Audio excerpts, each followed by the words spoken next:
Where were we? Okay, sorry about that, everyone. Yeah. In the kitchen, we All have right. a lot of open windows in it. So, we are at, the old kitchen was erroneously referred to in the past, which we know cannot be true, as a slave kitchen. All right, they definitely owned slaves in Virginia. I don't know if you heard about that. It was a terrible part of American history. All right, and the Wayside Inn, as well as any property in Virginia that had money, owned slaves. All right, it was all over the southern parts of the United States. Okay, and if you had money, you had slaves, basically. You know, free labor. Did you put that down there? Huh? Did you put that in there? Oh, that, It was on the floor right here. I did not put that down there tonight, but this is definitely mine. Okay, it was right there on the It's floor. it's a I was copper like- penny from my I thought maybe it was a Jack the embedded in Ripper there, but it's seance not. I did last Okay, weekend. okay. Yeah, it's Sorry, supposed to be a it's British yours penny. again now, there you Yeah, so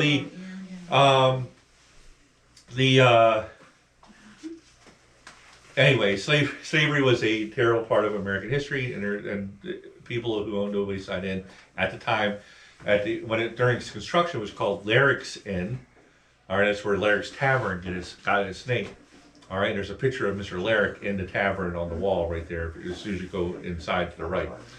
All right, so they definitely owned slaves at the time. Now, in this kitchen, and just because this wasn't a slave kitchen doesn't mean slaves weren't allowed in here, because in this kitchen, one of the oldest ghost stories associated with that is of a young African American boy named Jacob. That's a name that's been associated with him. All right, and during the 1800s, if you're black and in this hotel, you were probably a slave. All right, and Jacob has been seen haunting this room for decades. No one knows where the name came from. They just know that he's been called Jacob in the past, and he's been associated here in this room, looking occasionally, and for obvious reasons, very sad and melancholy, but also he's a child, so occasionally happy and, joyful. Those are things that have happened. Now, if you hear footsteps in here, there's rooms right above us. It's actually room 14, the most haunted room in the inn.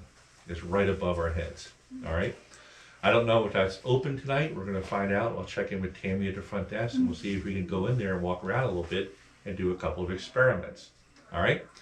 Now, if you want to see what orbs look like, all you have to do is bang one of these timbers like that, take a picture with your flash, and you'll see dust particles come down, because most orbs are dust, moisture, and everything else. As I said to a couple of people earlier, I think with you two, Yes. their orbs are in the paranormal community are real, but they're rarer than people think they are. They're usually dust and moisture, your breath, etc., etc. However, in 1973, during the famous entity case researched by Dr. Barry Taft, who's a friend of mine, still around, for Duke University, saw glowing balls of light zoom around the room. Now, this was a poltergeist case, not a haunting. Very different. Poltergeist cases, although the word comes from the German noisy ghost, are not actually ghosts. They're actually subconscious manifestations through psychic means of the id. You got it, right? I don't have to repeat it. All right, good. So the idea is that through some unknown form of psychokinesis, possibly probability manipulation of kinetic energy from standing energy, conversion of energy from potential energy to kinetic energy, probably fields are manipulated through subconscious means through a poltergeist agent, usually a woman for some reason. Nobody knows why, but statistically speaking, they're women. Manifest psychokinetic reactions and like objects being thrown around, or even the manifestations of separate aspects of consciousness, like an entity separate from yourself, but actually generated from yourself. It's complicated and weird, but poltergeist agents have been, have been discussed for years by parapsychologists, but they're not ghosts. All right, if you're seeing like high levels of activity, objects being thrown around, moved, and things like that, it's probably a poltergeist. It's probably can always be traced down to one person who's generating it unconsciously. They're not turning into Magneto from the X-Men. But it's a woman. Yeah, but it's, yeah. Polaris, Magneto's daughter from the comic books, obviously. So, Oh, yeah. you missed the comic books. You are all around Yeah. good. Yeah. That's awesome. Yep, super paranormal nerd. Yes. Yep. So, but you get the idea. All right.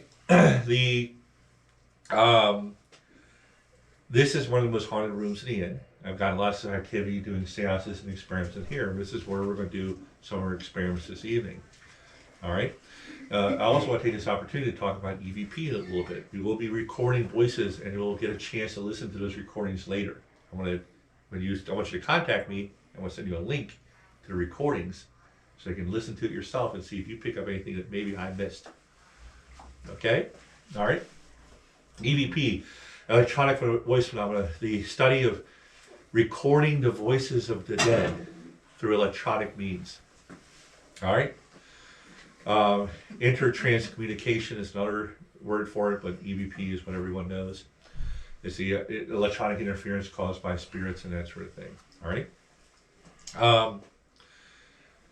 It's been around for decades, ever since the ability to record things have been possible. Thomas Edison thought he could actually invent a device to communicate with spirits. He said some people think that he was actually working on a prototype to do that before he died. Okay? The Pope in the 1970s actually suggested that EVP may be a means for us to communicate with the dead that might inspire people to be more religious. So he endorsed EVP, believe it or not. You know, popes do good things sometimes, I guess. All right. So once again, recovering Catholic. Anyway, so it's the EVP is complicated but also simple. You know, we're going to do several different types of EVP experiments. We're going to be silent, just hope that we can record something, but also we'll be able to ask questions during a Q&A segment. It's important to remember, and I'll reiterate this later, don't ask questions pertaining to being dead in case we're encountering spirits that don't know they are. Don't say, for example, how did you die? Did it hurt when that bayonet went into your chest? You know, et cetera, et cetera. Questions you can ask, which are interesting to think about. Who's the President of the United States?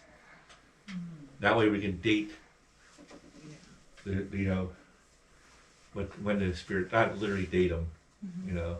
I know your husband's not around, but you know. Yeah. But I'll be here all night. Yeah. So